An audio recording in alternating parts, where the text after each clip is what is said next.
Shah news में आपका इस्तकबाल है। ताज़ा तरीन खबरों के लिए देखते रहिए शाह न्यूज। शाह न्यूज में आप सभी का खैर मकदम है। नारायणपेट कांग्रेस कायदीन की जानिब से मासूम अली दरगाह चौराहे के पास जश्न कामयाबी कांग्रेस पार्टी व नव मुंतखब रुकन असम्बली नारायणपेट डॉक्टर चिट्टम प्रणिका रेड्डी की कामयाबी के ज़िमन में तहनीती प्रोग्राम मुनक्किद किया गया। इस तकारीब में मेहमान खुसूसी की हैसियत से रुकन असम्बली डॉक्टर चिट्टम प्रणिका रेड्डी ने शिरकत की। रुकन असम्बली ने सबसे पहले बारगाह मासूम अली दरगाह में अक़लियती कायदीन के हमरा चादर गुल का नजराना पेश किया।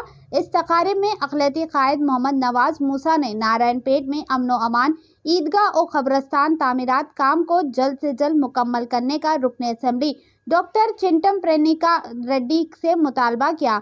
रुकन असम्बली ने तमाम शहरियान नारायणपेट को तयक्कुन देते हुए कहा कि मैं हमेशा अवाम के दरमियान रहकर नारायणपेट की तरक्की के लिए भी काम करूंगा और इन्होंने मज़ीद कहा कि नारायणपेट की मुकम्मल तरक्की ही मेरा मकसद है। इस तकारीब में नारायणपेट अक़लियती ज़िला सदर महबूब कुरैशी, टाउन अक़लियती सदर अब्दुल रहमान चांद, बंजी विनोद गोपाल, आनंद गौड़, मनोवर फारूकी, अजीम मर्की, गौस अनपुर, यूथ सदर डॉक्टर यूसुफ ताज के अलावा अक़लियती की कसीर तादाद मौजूद थी। इस प्रोग्राम की कार्रवाई जनाब अब्दुल वाहिद हज़ारी रिटायर्ड टीचर ने चलाई।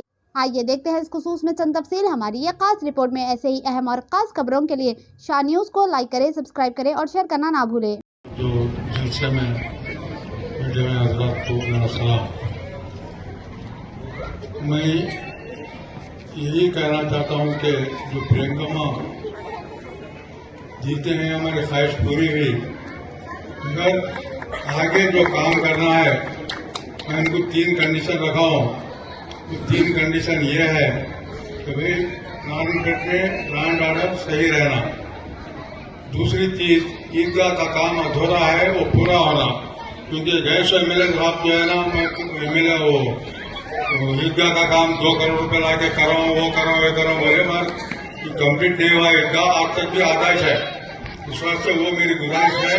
और तीसरा आइटम ये है అనేది 6 గ్యారెంటీలు అనేది మీ అందరికి తెలిసే ఉంటది। ఈ పార్టీకి ఆ 6 గ్యారెంటీలు కూడా ఏదైతే రేపు ప్రజా పాలన దాని కింద మన టౌన్ మున్సిపాలిటీలో ప్రతి వార్డ్ కి కూడా ఏవైతే గ్రామ సభలని గ్రామాల్లో పెట్టుకుంటామో మనం ఇక్కడ వార్డ్ రూపంలో వార్డులలో పెట్టుకుంటాం।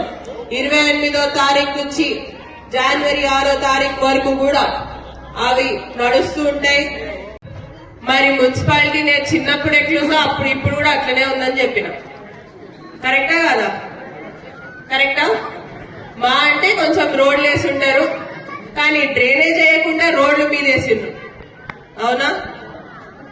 కరెక్ట్ చెప్తున్నానా లేదా నిజం చెప్పాలి? ఎందుకంటే నేను 2 తరఫులా ఉండాలి కాబట్టి మీరు కూడా చెప్పాలి।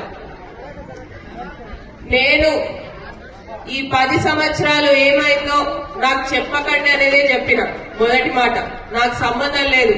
ఇప్పటి నుంచి మున్సిపాలిటీ డెవలప్మెంట్ ఎలా ఉంటుందో చేసుకున్నాం, కలుపుకుంటూ వచ్చేది ఒకటే మాట, మేము పాలకులం కాదు సేవకుల్లాగా పనిచేస్తాం మీకోసం అని చెప్పాం। ఆ పని చేసే దాంట్లో మీ అందరి సహకారం కూడా ఉండాలి। మీ అందరికి తెలుసు మా తాతగారు తండ్రి గారు ఇదే నారాయణపేట గడ్డ మీద తన ప్రాణాలు కోల్పోవడం జరిగింది। ఆ రోజు అక్కడే వెనకాల మీ అందరికి కూడా తెలుసు ఆ విషయం। ఆ రోజు నుంచి కూడా వాళ్ళైతే ఏ తపన పడి మన నారాయణపేట బాగుపడాలని చెప్పి తలుచుకున్నారో వాళ్ళ కళ వార్డులు పర్యటన చేయడం జరిగింది।